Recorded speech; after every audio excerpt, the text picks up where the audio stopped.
নমস্কার বন্ধুরা, পিঙ্কি কিচেনে সবাইকে স্বাগত। আজ আমি তোমাদের সাথে শেয়ার করব কলমি ডাল। কলমি শাক তো অনেক রকমভাবেই খাও তোমরা, ভাজা, চচ্চড়ি, কিন্তু আজকে ডাল দিয়ে তোমাদেরকে একটা সুন্দর রেসিপি করে শেয়ার করব। দেখো, এখানে কলমি শাকটা প্রথমে আমি নিয়ে নিয়েছি। কলমি শাকটাকে বেছে ধুয়ে পরিষ্কার করে একটা ঝুড়ির মধ্যে রেখে দিয়েছি।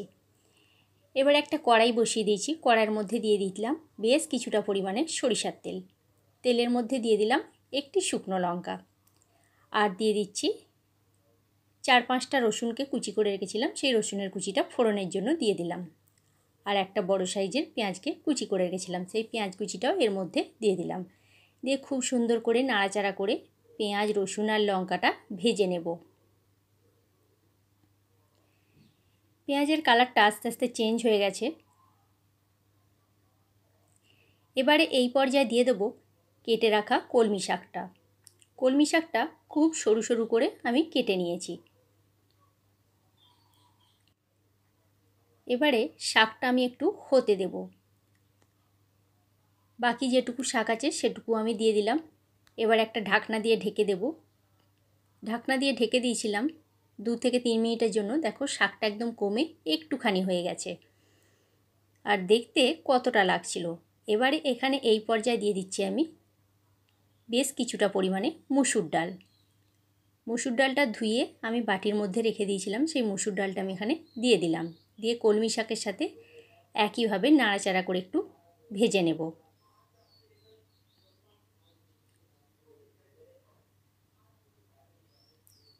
বন্ধুরা, আমার এই ছোট ছোট ভিডিওর রেসিপি তোমাদের যদি ভালো লেগে থাকে, লাইক, কমেন্ট, শেয়ার করো।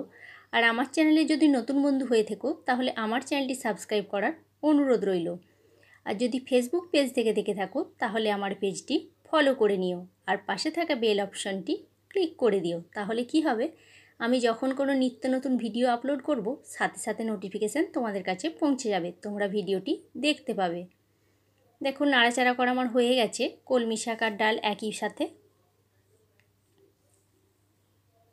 এবারে দিয়ে দিচ্ছি এখানে আমি ছোটো চামচের 1 চামচ মতো হলুদের গুঁড়ো, আর দিয়ে দিচ্ছি স্বাদ মতো লবণ।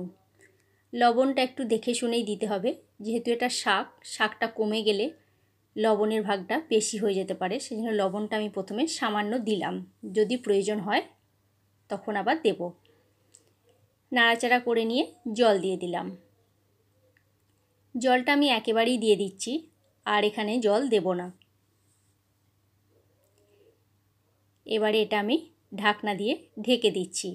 ডালটা আর শাকটা সিদ্ধ হতে দিচ্ছি। ততক্ষণ একটা আমি মশলা তৈরি করে নিচ্ছি। এখানে 1 চামচ ধনে, 1 চামচ পোস্ত আর 1 চামচ গোটা জিরে শুকনো কাঠখোলায় ভেজে গুঁড়িয়ে নিচ্ছি। কিছু সময় পর আমি ঢাকনাটা খুলে দিলাম। ডালটা সিদ্ধ হয়ে গেছে,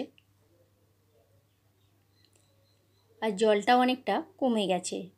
শাকটা তো আগে থেকেই সিদ্ধ প্রায় হয়ে গিয়েছিল, ডালটা শুধু সিদ্ধ হওয়ার জন্য চাপা দিয়েছিলাম।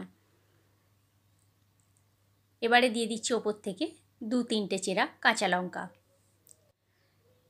ডালটাতে নুনটা একটু কম হয়েছে, সেই জন্য সামান্য পরিমাণে আবার একটু নুন আমি এখানে অ্যাড করে দিলাম। আর দিয়ে দিচ্ছি সামান্য পরিমাণে একটু চিনি। তোমরা চাইলে চিনিটা এখানে স্কিপ করতেও পারো, আমি এখানে একটু দিলাম স্বাদটা ব্যালেন্স হওয়ার জন্য। আর যে ভাজা মশলাটা আমি গুঁড়ো করে তৈরি করে রেখেছিলাম, সেই ভাজা মশলাটা এর ওপর থেকে এবার ছড়িয়ে দেব। ডালটা আমার সম্পূর্ণ হয়ে গেছে। গ্যাসের ফ্লেমটা আমি অফ করে দিয়েছি। মশলাটা দেওয়ার পরে এখানে একটু ঢাকা দিয়ে আমি রেখে দেবো কিছুক্ষণ, তারপরে এটা পরিবেশন করব। এটা গরম ভাতের সাথে খেতে অসাধারণ লাগে বন্ধুরা। তাহলে তোমাদের এই কলমি ডাল রেসিপিটা কেমন লাগলো অবশ্যই কমেন্ট করে কমেন্ট বক্সে জানিও তোমরা। আজকের মতো তাহলে এইখানেই বন্ধুরা, নেক্সট ভিডিওতে দেখা হচ্ছে তোমাদের সাথে আগামীকাল। ভিডিওটি শেষ পর্যন্ত দেখার জন্য তোমাদেরকে অসংখ্য ধন্যবাদ।